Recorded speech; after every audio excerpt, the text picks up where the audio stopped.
Okay, so hello everyone. I'm Andres and I'm here with Addison and David. So today we're going to present our final project for the class machine learning, and we're going to talk about object localization with linear regression and CNNs.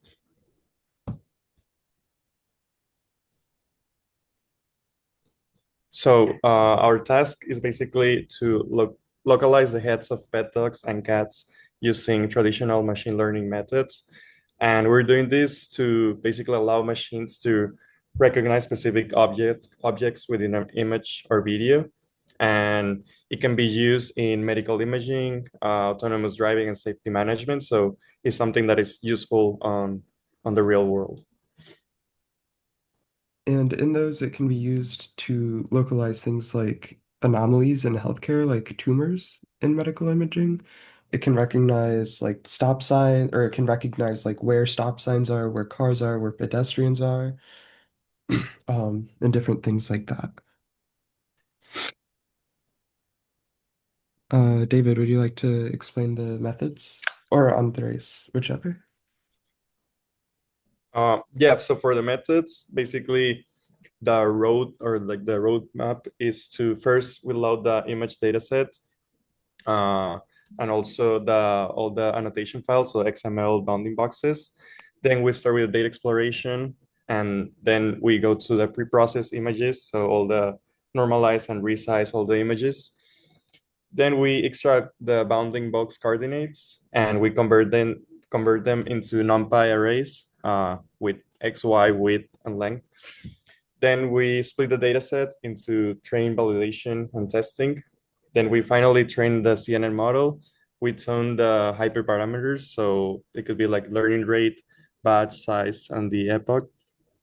And then we make the predictions on validation and basically the test set. And then we evaluate the model using mean square error or other methods. And then we check if we are satisfied with our performance, or if not, we adjust the model and the hyperparameters, and we train the CN model again, or if not, we just finish our model. Yeah, and in a bit, we're going to go over the code that does that. So for the dataset and pre-processing, first we download the dataset from Kaggle to Colab. So basically to do that, we just upload a little JSON file with our credentials from Kaggle, and then it downloads the entire dataset. Um, and then we unzip that into their own directories for the features and labels. Um, and this is just a very simplified version of what we're going to show in the code. So next we organize the data set into X and Y, the features and labels. And then actually right before that, we extract the bounding box coordinates from each image, which is then stored in the labels. And then we resize all of those to pre-process it and normalize all the data. And here are results of our exploratory data analysis. So in our EDA, what we did was we looked at the distribution of original image widths and heights. And as you can see here, there are some outliers of pretty large images, right? Like some with height of like more than 2,500 pixels, some with more than 1,500 in width, which these are very large images, which our model might get confused by those outliers. So what we wanted to do was basically resize all of those to 128 by 128 images. And this exploratory data analysis let us know of that because it showed us these outliers.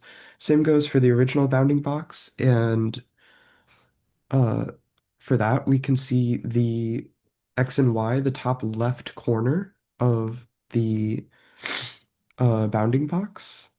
And we can see here that there are again quite a few outliers and that there's a large spread here. But um, what we can see after we resize it to 128 by 128 is that it's a much closer spread with with actually not any outliers because the bounding box can't be outside of 128 by 128. And same goes for the width and height. for the actual bounding box label, there's this outlier here around 1500 for each width and height, which is huge. So what we wanted to do was resize that down to basically normalize the size of the data. We also tried to do the same thing for the RGB values, but for every image, since there's so many pixels and since there's so many RGB values, that actually ended up taking more time than the computer allowed. So we weren't able to produce that. However, did still um, normalize the RGB from 0 to 20, 220 or 255 down to 0 to 1. And that brings us to David with ridge regression.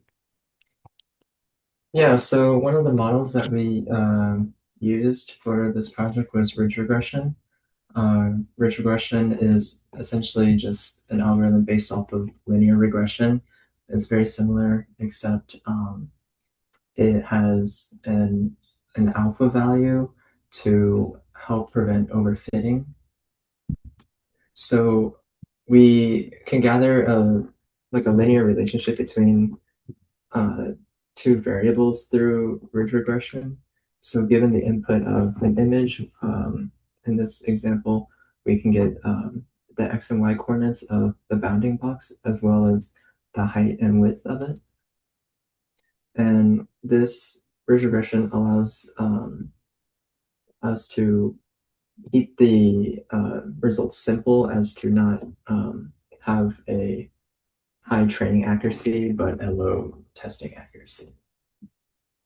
So the results, There we go. our results show that even with ridge regression, we still have a much higher training IOU or intersection over union score compared to testing. And it simply is just due to how simple ridge regression is because we have to find the image in order to process it. As we'll see with another model, it's not as complex. Therefore, it's pretty easy to make mistakes, but it's still, as you can see in the test data, you're still able to see like there are some instances where the prediction boxes are at least able to get a little bit of the pet's faces. Yeah, and we'll go over how we trained that in just a little bit. But basically, we can see here it's still very overfit, even though ridge regression itself is meant to prevent overfitting by penalizing the weights of the different um, parameters. And whenever we tried initially with linear regression, we very quickly found it was almost perfect on the training, like 0.99 on the training data, and the testing was very low in like the point tens pretty much. So we'll go over how we did that in just a bit. So that brings us to Andres with the CNN. Yeah, so I'm just gonna give a little overview of what is CNN. So it's a convolutional neural network. So basically, it's a type of deep learning model that is mostly designed for images. So instead of looking at the image as just like a list of numbers, CNN keeps the image structure and kind of like learns pattern from all the nearby pixels. So yeah, it uses filters to scan across an image and detect important features such as edges, shapes, textures, patterns, and object regions. So basically, an image passes through different layers, and the CNN can kind of like learn more from those complex features. And yeah, for our project, I think is we use it because it is based on image data. So our goal is not only to classify the image, but like basically locate the pet's head. So we need a specific kind of like margin that we need to focus. So CNN are useful to this because it can understand spatial relationships, and it's better than with images than traditional machine learning models. Yeah, exactly. It's very good at feature extraction and understanding large scale features rather than just single points like ridge regression does. So that brings us to the models that I trained with CNN, which they actually took a very long time to train. So the very first model I trained with CNN had four convolutional and pooling layers with 100 epochs of training, a batch size of 64, which sped up the training by a lot. And I had subsequent layers decrease the kernel size each time and increase the number of filters. So I believe I started it around 32 and then increased it all the way to 128 by the fourth layer. And basically, we found that the IOU as a loss metric is very effective. We made a function for that and passed it to Keras in the compilation of the model. And that basically made the training of the model much more efficient than using the mean squared error, for example. And in addition to that, this had a learning rate of 0.005, which is 5 times faster or 5 times larger than the regular normal or the regular learning rate of 0.001. And we had strides of 2 by 2, which again sped up the training a bit by skipping every other pixel. And we can see here that the IOU on the test data was 0.47 and that on the training data it was 0.53. This is okay. Like we can see here it does pretty good on the training data and pretty good on the test data. Although we can see here with the cat in the sink that it gets a bit confused by the sink behind the cat and that they still aren't perfect. So next, we had to make our own grid search method to basically improve this. So grid search was very easy with ridge regression because basically we only tweaked the alpha value with grid search CV, the built-in method with scikit-learn. But for CNN, we kind of had to make our own. So we basically had three nested for loops, one for the filters, one for the kernel size, and one for the number of convolutional layers. And what this did was it basically chose every combination of the filters, the kernel size, and the number of convolutional layers to find the best one.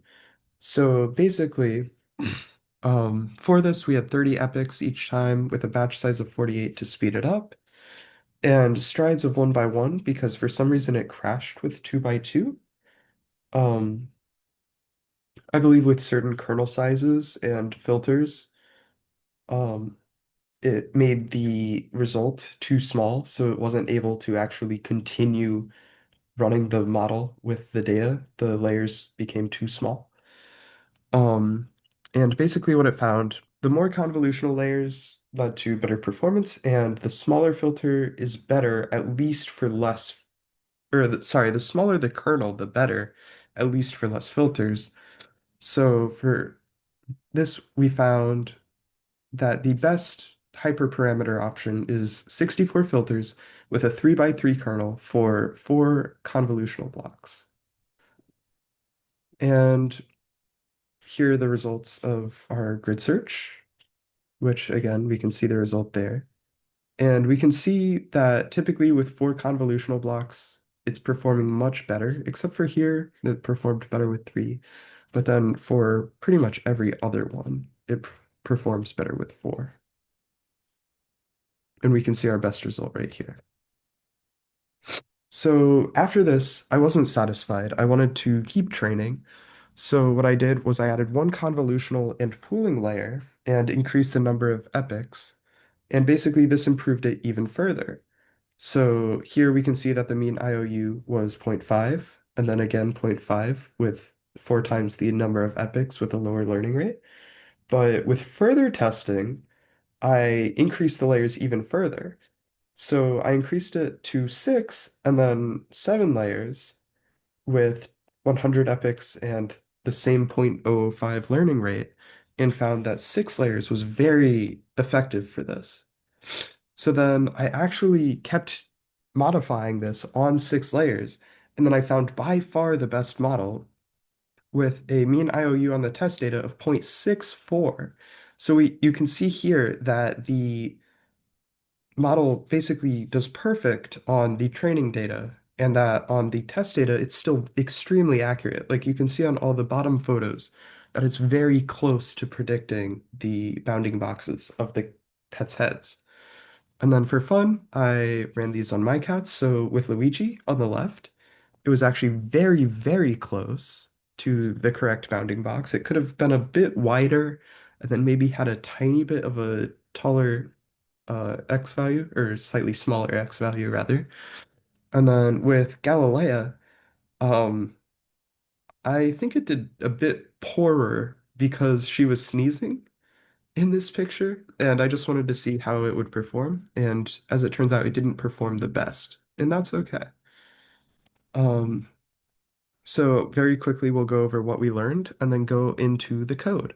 So from this, I learned that convolutional neural networks are very effective for basically object localization in images, and I was very satisfied with the results from this. I learned that ridge regression wasn't as effective, which is expected as it's not as large of a model, doesn't have as many parameters, which again makes sense as it's only a simple traditional model. Um, and I learned about the different uses of bounding boxes in the real world. Uh, yeah, I learned how important is to build a full machine learning pipeline, like from loading to cleaning the data to training, testing, and to evaluating the model. I also learned that choosing the right model matters a lot because different problems need kind of like different approach. So overall, this project helped me understand how this machine learning can be applied to different type of real world problems beyond simple data sets. Yeah, and I learned the model that you choose to work with is really important depending on the type of scenario that you encounter, because as we can see, the results from ridge regression and convolutional neural networks are vastly different, um, which makes sense because of the differences in the complexity. Um, since I spent a lot of time working with the ridge regression and linear regression, um, I had learned ways to um, pre-process the data and prevent overfitting. Um, Yeah. All right, so now let's go into the code very quickly because we don't have too much time. And basically here we can see where we load the data set from Kaggle. So this asks for the kaggle.json, which is basically our API key for that. It downloads the data set here. It unzips it, which puts it in its correct directories. Here, what happens is we basically prove that it downloaded correctly. We can visualize the image here with the correct label bounding box. Here, we basically parse through the annotation file, the XML file, and find all of the label information. So we find Xmin, Ymin, Xmax, Ymax, and basically turn that into the XY width and height of the bounding box. And then, of course, have the image width, the original image width, and original image height. And then here we have the name and path of the image. Very simple. And we save that all in a pandas data frame. Next, we basically say we want to resize the data, which our exploratory data analysis is actually right after this, even though we did it before. And basically here, we load our X and Y values into the, or we load all of the data frame info into X and Y. So basically what this does is it saves everything into a NumPy array and resizes all of the images. And then Oh yeah, it also resizes all of the bounding boxes. We resize the images right here. And then we also normalize the RGB values right here and turn the images into RGB arrays right here. Here we can plot by index, so we can plot by like one. Oh, I'm not connected to runtime right now. I will need to be. Unfortunate, I should have had that earlier.